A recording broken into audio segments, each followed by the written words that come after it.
Guys আসসালামু আলাইকুম, শুভেচ্ছা ব্লগে সবাইকে স্বাগতম। শুরু করছি নতুন একটি ভিডিও নিয়ে। আর এই তো বাসায় এসে গিয়েছি। বাসায় এসে সব কিছু গুছিয়ে টেছিয়ে নিয়েছি। আর এই তো সব কিছু এলোমেলো, এদিকে সব কিছু পেঁয়াজ মরিচ সব কিছু কেটে নিয়েছি। আর এদিকে হচ্ছে আজকে কাতল মাছ রান্না করব। আর এদিকে এটা হচ্ছে মিষ্টি কুমড়া শাক ছোট আলু দিয়ে চোচা সহকারে দিয়েছি, যেহেতু ছোট। মাছের মধ্যে কয়েকটা পটল দেব। আর এই তো মাছ টাছ ধুয়ে টুয়ে নিয়েছি। এদিকে শাকও ধুয়ে নিয়েছি, গুছিয়ে নেব। আর শাক রান্না করবো চিংড়ি দিয়ে। তরকারির জন্য আমি পেঁয়াজগুলো ব্লেন্ড করে নিলাম। এদিকে মাছ বসাবো, এদিকে কড়াইতে তেল পেঁয়াজ কাঁচামরিচ দিয়ে ভেজে নিচ্ছি।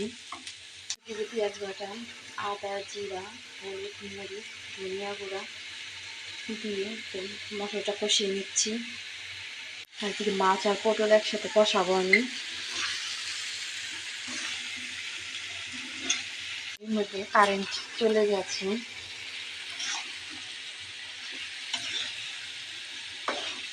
আর এটা আমি ভালো করে কষিয়ে নিব। মাছ আর পটল কষানো হয়ে গেছে, আমি ঝোল দিয়ে দেবো। এদিকে ঝোল দিয়ে দিলাম, এখন ঢেকে দেবো। তরকারিটা হয়ে গেছে আলাদা পাতিলে আঁচড়িয়ে নিয়েছি, নামিয়ে ফেলবো এখন। এদিকে শাকের জন্য চিংড়ি, আর চিংড়িগুলো আমি বেছে নিয়েছি। আর এদিকে একটা চিংড়ি দিয়ে সব মশলা দিয়ে কষিয়ে নিচ্ছি। আর এদিকে দিয়েছি শাক, মশলাগুলো কষানো শেষ। এদিকে আমি শাকগুলো দেবো।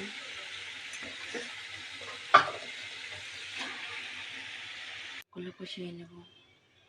আর এই তো শাকগুলো হয়ে গেছে, নামিয়ে নেব।